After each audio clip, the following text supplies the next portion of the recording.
Good morning, everyone, and welcome to English class. So we will quickly read this last part of the chapter. Okay, fire, friends, and foe. Okay, so on page number 116, some fires cannot be put out with water. If water is spread onto an oil fire, the oil will float to the top of the water and continue to burn. See, you cannot put out a fire that has been started with the oil, okay, because oil is light and it will float on top of the water and it will be of no use stopping the fire with water. Okay, this can be very dangerous because water can flow quickly, carrying the burning oil with it and spreading the fire. As water will flow, it will carry that burning oil with it, and the fire, instead of stopping, will take a dangerous phase. Okay, water should also not be used on fire caused by electrical appliances. Electrical appliances, if they catch fire, do not use water to let that fire get to stop that fire, because water is a very good conductor of electricity. As you will pour the water on the electrical appliances, you will get a shock. You will be your life will be in danger. So it's a bad idea to put out a fire if it's caught in an electrical appliances with water. Okay, the person spraying water might receive an electric shock and be killed. A carbon dioxide extinguisher is the best thing to fight an electrical fire. So you should always have a fire extinguisher in your kitchen, and where there is an electrical meter. Okay, where electrical appliances are there, means in the kitchen, of course it should be there, and in the it should be near the electrical appliances also. Okay, because it will help you to put out the fire fast, instead of when there is a fire we get panic, and in that we do not understand what to do. So it's better to put a fire extinguisher near to an electrical appliances and in the kitchen also. Okay, do not use water to put out fire on electrical appliances. You will get a shock, you can be killed also. Understood? We spend millions of rupees each year in fighting fires, and we spend more trying to find new ways to preventing fires from happening and getting out of control. On the whole, we have learned rather well to control fire and put it to good use in our everyday life. See, we use a lot of we spend a lot of money to find ways to put how to put out fire, and to get more equipments to put out the fire and all. But yes, by day we have learned how to take fire put fire in a good use, and how to control it, and how to put it in a good use, rather than letting it destroy everything. Okay, long ago, there were no firemen.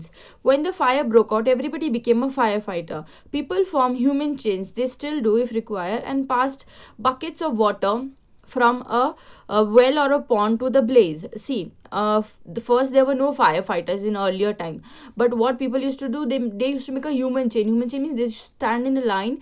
For standing, that line should be starting from a place where there is a pond or a lake, and it ends to the place where there is a fire. Okay, and they pass buckets and containers of water, so it helps in putting out the fire faster, and nobody gets exhausted.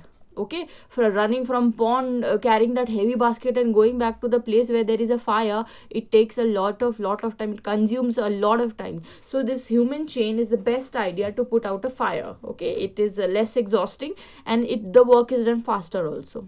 Okay, now there are laws about building constructions which ensure that space is left between buildings to reduce the fire risk. See, now there are building laws also, that the buildings should be not interconnected, or they should not be so close that if the fire is caught in one building, the other building should not be affected.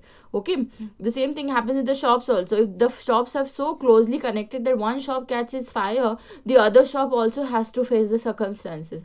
That's why it is said that you should have a gap between your houses, so that the fire does not damage your property. Okay, so there are rules. Every new building, especially a public place, must ensure observance of fire prevention norms. Okay, there should be all fire prevention norms should all everybody should follow before constructing or buying any property. Bands of firefighting workers with special equipments known as the fire brigades are there to put out fire. Firefighters are highly trained people. They possess many skills. They cut off electricity supply, knock down dangerous walls, spray water and other materials to bring fire under control. See, there is a special training for being a firefighter. You just cannot go in, okay, I want to be a firefighter. No, there is a special training, because it's a very, very highly risky job. Okay, one wrong step and you can either be dead or burn, or you can put somebody else's life in danger. Okay, if you don't know how to work. So they are highly trained in any circumstances, whether the fire is small or it is a massive fire. The firefighters are trained so well that they risk their own life to protect the others. Okay, so the same way our soldiers do, no, the same thing is with the firefighters also. Okay, they are also trained to protect the citizens. They even risk their life to protect the people who are stuck in the place where there is a fire. Okay, they are also trained in first aid. They are also very well trained in first aid, that if in case the ambulance or the doctor emergency is a little bit delayed due to some reasons, so they can at least give the first aid to the particular person, so that the person can resist till the doctor arrives. Okay, they can help people suffering from burns or from the effects of smoke. They can help people if they are burned. They can give them first aid, so at least they will have a relief. And the smoke that has entered their respiratory system, they can help them with that also, so that they don't start choking. The discovery of fire and its uses helped early man to cope with nature better and gradually adopt a settled mode of life. Fire is still worshipped in many parts of the world. Fire is indeed a friend, but as we know, it can be dangerous enemy once it gets out of control. Okay, see, fire is still worshipped here. Early man was also held by fire, because when he got to know the good use of fire, fire helped him to keep himself warm, to cook food, to prevent himself from being attacked from animals, because animals are scared of fire. Okay, so here still in our country, fire is still worshipped. And not only in our country, in many parts of the world, fire is still worshipped. Okay, and everybody knows that fire is a very good friend. We need fire, so it is a very good friend, but when once it gets out of control, it is highly dangerous. Okay, so always be very careful when you are using fire.